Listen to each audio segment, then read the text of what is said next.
Good morning. Thank you for joining us for our morning motivation presented by the FBC Ministerial staff. Good morning. My name is Minister Terry Scott, coming to you with some words of encouragement. I want to talk to you about having an advocate in our adversity. No doubt we're in some very difficult times right now. We're being challenged both physically and spiritually, but I want to say to you, don't give up. We must believe we have an advocate for whatever our adversity is. In 2 Corinthians 12, verse 8, Paul went to the Lord 3 times asking him to remove his thorn.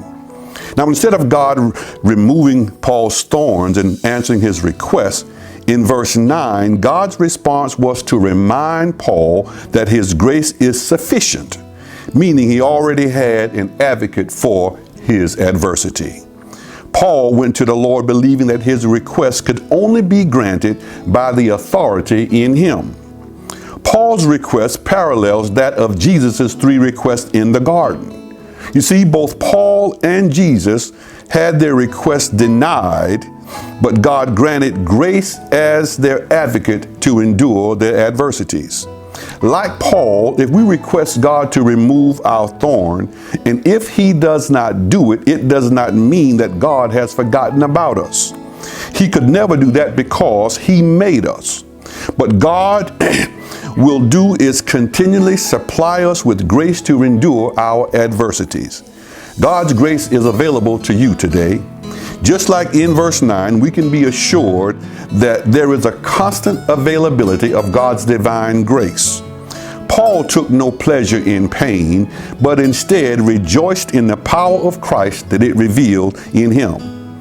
So I want to encourage you today that whatever is going on in your life, whatever challenges you face, if God does not remove it, his grace is sufficient to get you through it.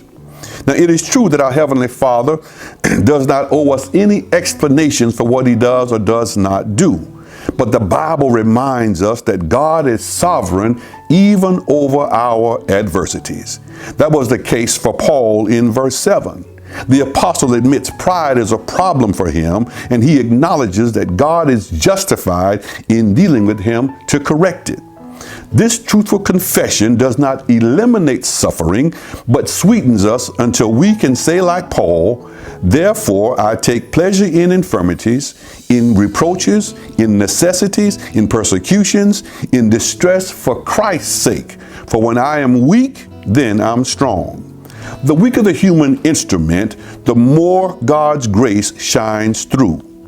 When you are without strength and look to the Lord, he will provide power by his grace. God's grace is our advocate in our adversity today and forevermore. So let us remember in Psalms 121, verses 1 and 2, "I will lift up mine eyes unto the hills from which cometh my help. My help cometh from the Lord which made heaven and earth." Now God made us, and he remains our refuge and strength, a very present help in trouble. So hang on in there by God's grace. His grace is all sufficient, and it is our advocate in our adversities. Thank you, and God bless you. Thank you for joining us for another moment of inspiration. It is our prayer that you have been motivated, encouraged, and inspired by today's word.